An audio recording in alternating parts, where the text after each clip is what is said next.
by depicting the theanthropic image of Jesus Christ, ergo the image in which he was seen in the world and history. The Orthodox Church professes in the visible, aesthetic way its faith in him as true God and true man, the Theanthropos, God-man.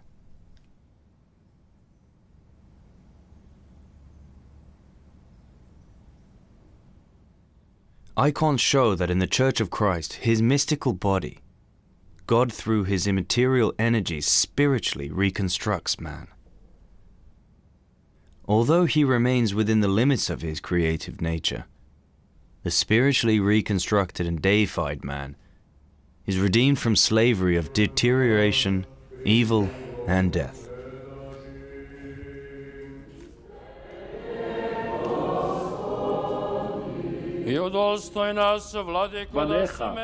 In connection with the theme of the icon, initial dialogue had been conducted between the Christians and the Judeans, and later, after the appearance of iconoclasm, the dialogue was expanded and led between the icondules and the iconoclasts. For the ancient church, iconoclasm was a large-scale challenge. History has shown that the struggle with the iconoclasm had in fact been a struggle for orthodoxy. The icondules condemned the iconoclasts for heresy, while the iconoclasts considered themselves bearers of enlightenment, and accused icondules of the alleged fall into idolatry.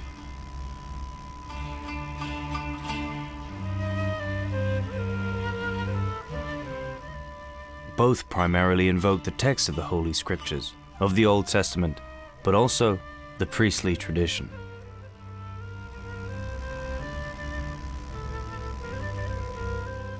Due to the severe interference of ordinary civil government in internal affairs and teaching of the Church, Pope Gregory II, first half of the 8th century, openly told Emperor Leo III that doctrinal issues are not a matter for king and emperors, but a matter for the bishops. Leo III Isarian aimed to remove any obstacles to unity of Christians, Jews, and Muslims in his empire, which was one of the main reasons that he took a negative attitude toward the holy icons. In his letter addressed to Pope Gregory II, Leo III says of himself, "I am the emperor and the prelate." To which, in defense of holy icons, John of Damascus commented, saying, "That is, my brothers, a brigand attack. We are obedient to you, O Emperor, in matters relating to this life, in matters of this century, in taxes, the exercise and the like, in what is your area of administration in earthly affairs. However, in the church hierarchy, we have shepherds to tell us the word and to establish the church law." The iconoclasts primarily fought against the theology of icon, and in this way were undermining the foundations of basic truths of the Orthodox faith and life of the Church.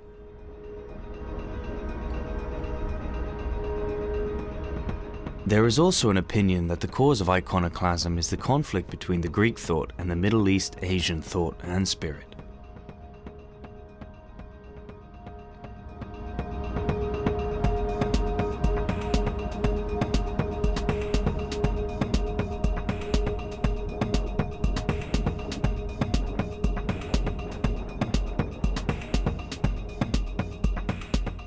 Hostility towards the holy icons flamed in Asia Minor provinces of the Byzantine Empire and solidified in some circles of the Byzantine clergy.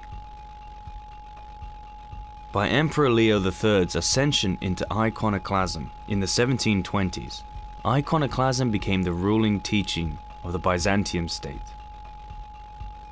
The appearance of iconoclasm caused huge unrest in Byzantium. There were terrible conflicts and persecutions. Church of Christ had suffered many martyrs. The iconoclastic stance was also adopted by the successor of Leo III, Emperor Constantine V. Removal of the holy icons from the Christian churches began in 1726, while the iconoclasm in the true sense of the word began when Leo III issued an edict against the cult of icons. However, a particular disastrous event for the icondules was the Iconoclastic Council that was convened by Emperor Constantine V in 754. The council made an unanimous decision on the inability of the iconic representation of Jesus Christ, and therefore the rejection of the holy icons made with hands. Many researchers believe that the Emperor Constantine V was under the influence of Eastern peoples, primarily the people who lived in the region of Mesopotamia, but also under the influence of Islam.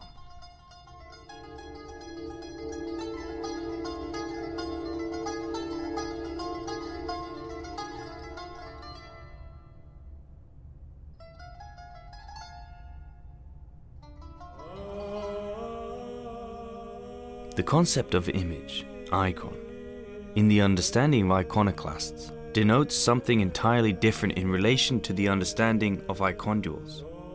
Since the iconoclasts, a true icon, can be considered to be only something that is identical to the ancient model, its archetype. Hence, they could only recognize Eucharist as Christ's icon.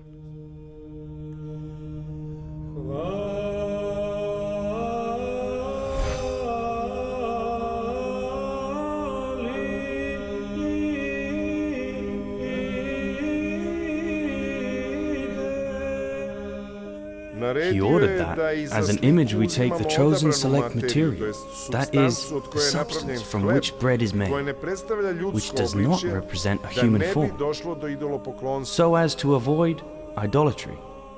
If for the iconoclasts, image was just that which was identical with its archetype, then they could indeed declare the Eucharist as the only image of Christ. And for the Orthodox, the Eucharist could not be an image, exactly because it was considered identical to the model, the archetype. With Holy Communion is only the body and blood of Lord Jesus Christ. This is the profound difference that principally separated these two parties. The problem of iconoclasm is in fact a deeper conflict about a lasting and comprehensive meaning of religion, art, beauty, and the liturgy. For the holy icons in the Church of Christ, the incarnate theanthropos are the works of art and monuments. But also much more than that, they are doctrines of the Christian faith. Faith in the lasting and timeless meaning of the God-likeness of the human image, and Christ-like personality of the saints as true people.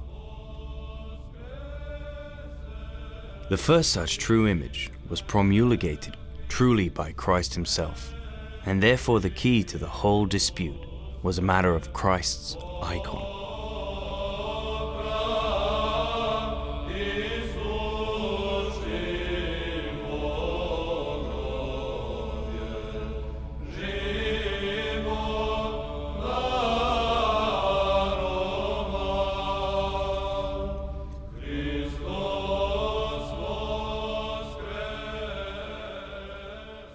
Having a negative attitude toward dead matter, the iconoclasts were unsubstantiated in identifying icondualism with idolatry. Today, in the Protestant world, the iconoclastic practice continues, so that in the current theological dialogue one feels the echo of iconoclastic attitudes and tendencies inherited from the history of the early church. The Western civilization has lost the sense of the icon. It degraded the icon and brought exactly that which iconoclasm, but also the Reformation, was trying to eschew: a new idolatry.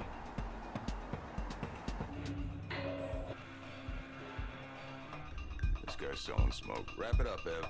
The name of the agent is Evelyn Salt. My name is Evelyn Salt.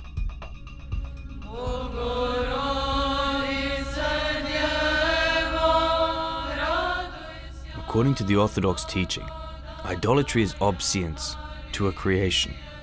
Instead of God the Creator, that is, adoration of matter, to the idols made of matter, or obeisance to beings to which the idols refer. Icondualism has nothing to do with idolatry. Those who want to represent only Christ's human nature say that iconoclast sins against the dogma of the inseparability of the two natures. But if someone wants to represent on icon both natures of Christ, then he sins and commits a crime with his blasphemous wantonness, wanting to represent a divinity that cannot be represented. The visual representation of Christ is in general impossible, because it contradicts the basic religious dogma. So say the iconoclast. For the Orthodox icondules, it is simply inconceivable that a picture and that which is shown on it should be the same.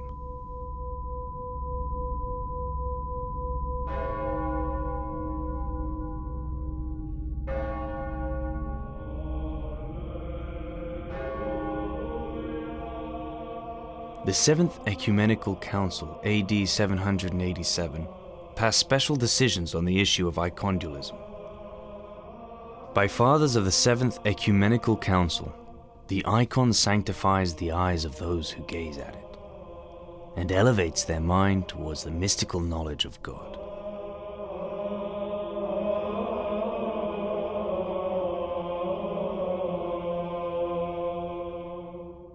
We, the Orthodox, received from the apostles and the fathers a commitment to bow before the holy icons and kiss them, because that is the meaning of these words.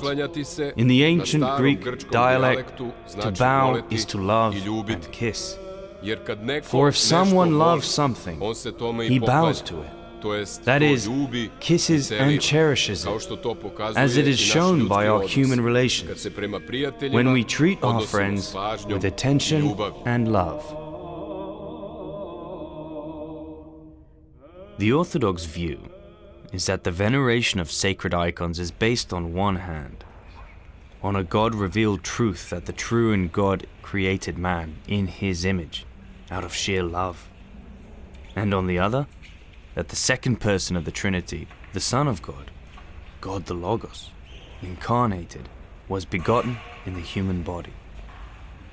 Thus in his theanthropic person merged the prototype, God, and the type, image man.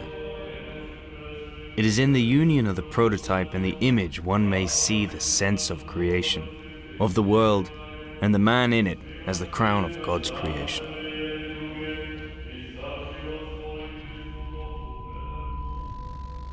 Iconoclasm was an attack on God's plan for the salvation as a whole, not on some of its individual aspects. As this complex heresy was an attack on Orthodox doctrine in its entirety, the renewal of icondualism is not only victory over one particular heresy, but a victory of orthodoxy as such. The Church has defeated a multitude of various heresies, and it is yet to defeat them. However, only one of its victories, namely the victory over iconoclasm, was declared the victory of orthodoxy. The Orus of Faith, that is the exposition of the Orthodox faith, a statement of determination agreed at the Seventh Ecumenical Council, particularly emphasizes this truth. We affirm that we preserve all the traditions of the Church, which have been decreed to us in her, whether written or unwritten, without innovation, of which one is the formation of representative images, which is perfectly concordant with the history of the evangelical preaching unto the assurance of the true and not the imaginary incarnation of God the Word, and which is of service to us unto a like edification. For those things which are naturally illustrative of each other, and most indubitably possess the outward appearance of each other. However, even after the Seventh Ecumenical Council, at the beginning of the 9th century, iconoclasm reappears owing to the policies of some Byzantium emperors.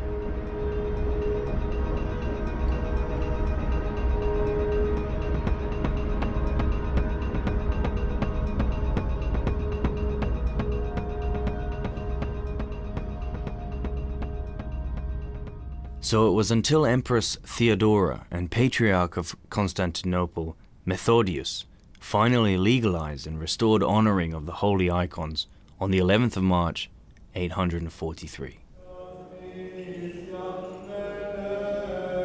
The event is dedicated at the first Sunday of Easter, or the Great Lent, which concludes the first 7 days of this intensified prayer and the ascetic contrition, and which is dubbed the Sunday of Orthodoxy.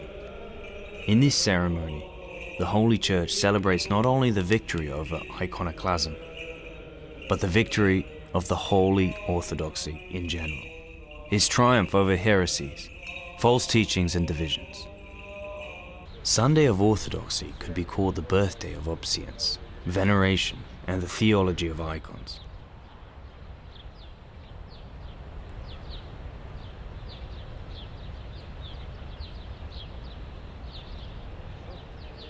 Veneration of holy icons for the West was only a pious habit, while the Byzantine holy icons are inseparable from the liturgy and the sacramental life of Orthodox Christians.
St. John of Damascus argues there are several kinds of worship.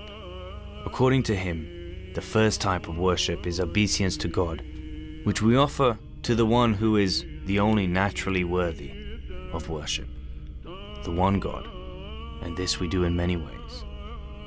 Firstly, to him all creatures bow as servants to their master.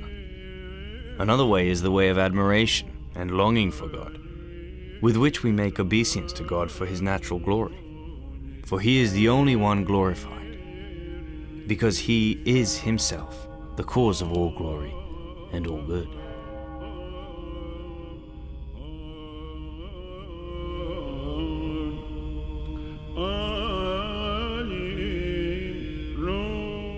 The third way is the way of thanksgiving for the good that has occurred for our sake.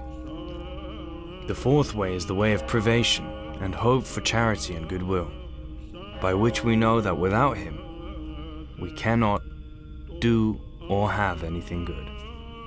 The fifth way is the way of repentance and confession, because when we sin, we bow to God, praying for forgiveness of sins. St. John of Damascus says that worship is a symbol of awe, love and honor, obedience and humility. However, the Holy Father warns that no one should worship anyone other than the one natural God. Others can be given only that which belongs to them, for the sake of the Lord. In short, Orthodox icondules do not worship substance of which the icon is made.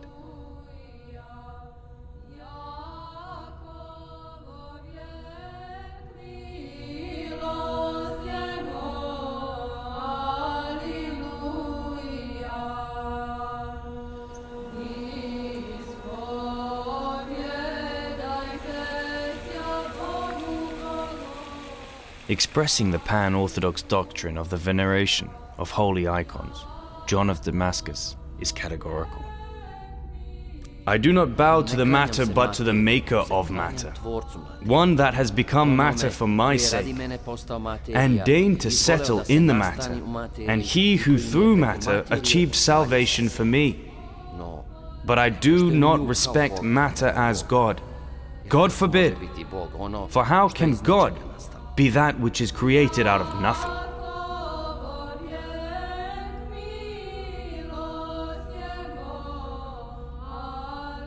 By explaining his thought, the Holy Fathers added that we worship both natures of Christ because united with his flesh is also his divinity.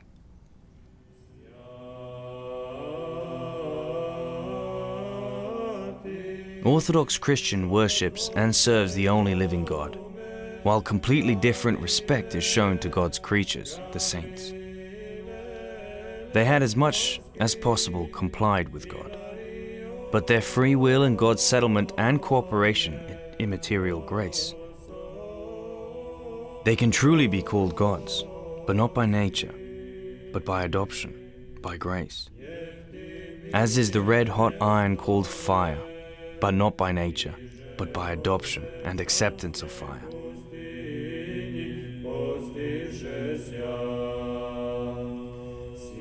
We worship them as those who have been glorified by God as servants of God and the liturgists, and as those who are out of love for him gain courage. John of Damascus states that we worship them because this is in the service to the church.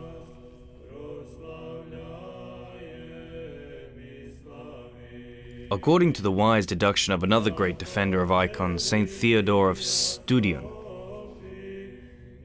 just as the admiration, veneration of icons exalts and transfers onto the prototype to Christ, so too it comes back from the prototype onto the icon made with hands. The Holy Father communicates that we should believe that divine grace comes down on it, and it provides consecration to those who approach it with faith.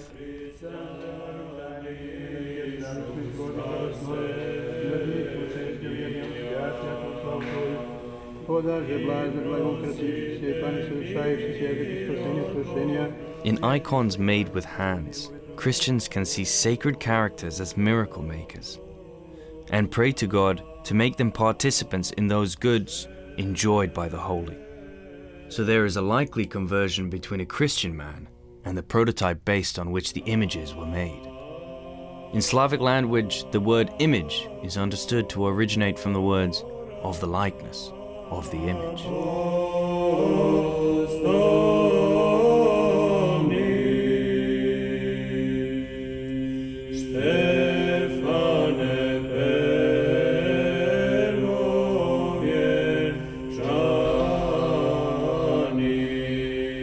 Since then, love makes the core of the Orthodox icondualism. An Orthodox Christian hence approaches an icon with awe, but also with a kiss and obeisances. Here we will just add that the communion of man through icons made with hands with his prototype takes place directly only when it comes to icons of Christ. But when it comes to respecting the icons of the Holy Theotokos and the saints, then it is a relative and mediating communion with the triune God.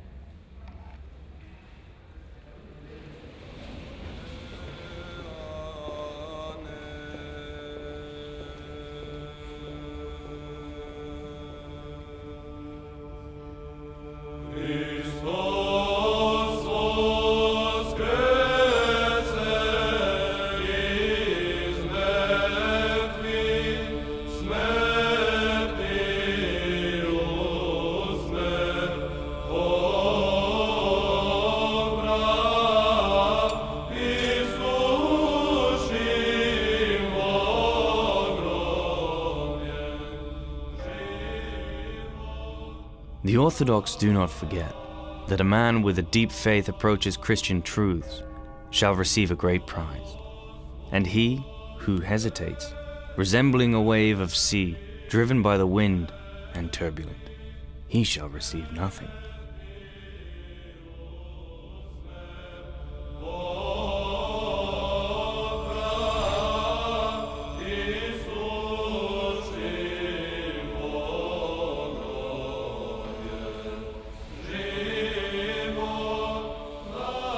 In short, a miracle takes place at this point, not a magic act, as some iconoclasts claim without basis. The oros, that is the exposition of the faith of the Holy Fathers by the Seventh Ecumenical Council keeps in the clearest fashion the decisions of the honorific obeisance given to the holy icons and paying of respect to them. Klanjamo se, We make obeisance, respect, and with love kiss the all-honorable icon of the human incarnation of the Word of God, Christ, pomazanog božanstvom anointed by i Godhead, ostavšeg remaining nepromenjenog. unchanged, so that he who is anointed believes with faith to see in the icon the very God, who appeared in the body and lived with people.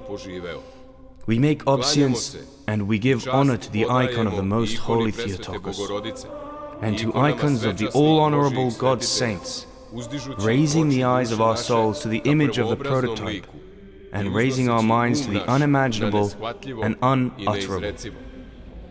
Such icondualism, in which the core is the living triune, has nothing in common with idolatry, because idolatry occurs only when there is honor to be given to the character, prototype, original, that is depicted on the icons.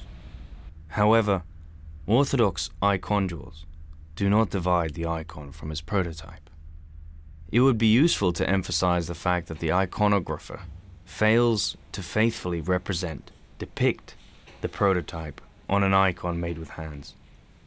This poses no obstacle to Christians to pay due respect to it, because veneration of the icon does not relate to that which is missing, but relates to that which identifies the icon with the prototype original. In a word, we worship only the triune God and serve Him. While we pay due respect to the characters painted in icons made with hands because, through them, as living and spiritual ties, or by intermediation, we arrive into the arms of God. Icondualism is an expression of Orthodox faith and Christian love. It could be called a loving testimony.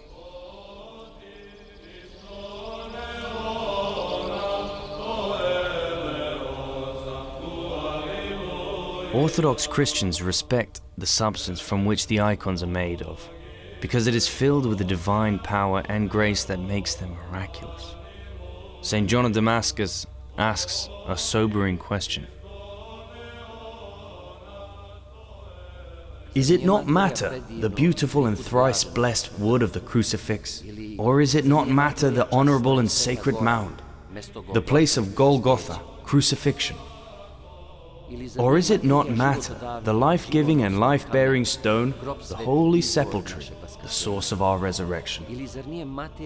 Or are they not matter, the ink and the most holy book of the gospel?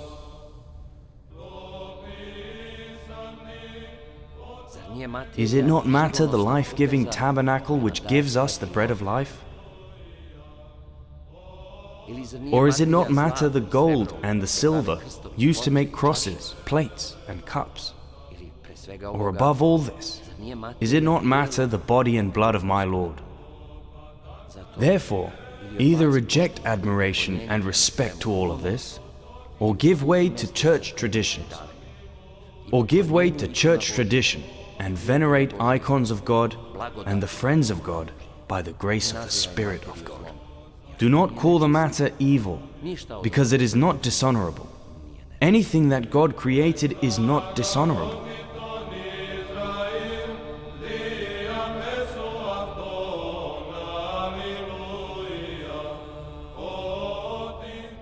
Only that is dishonorable which has no cause in God, but in our fancy, by free movement and aspiration of will, from that which is natural into that which is unnatural. And that is exactly what sin is.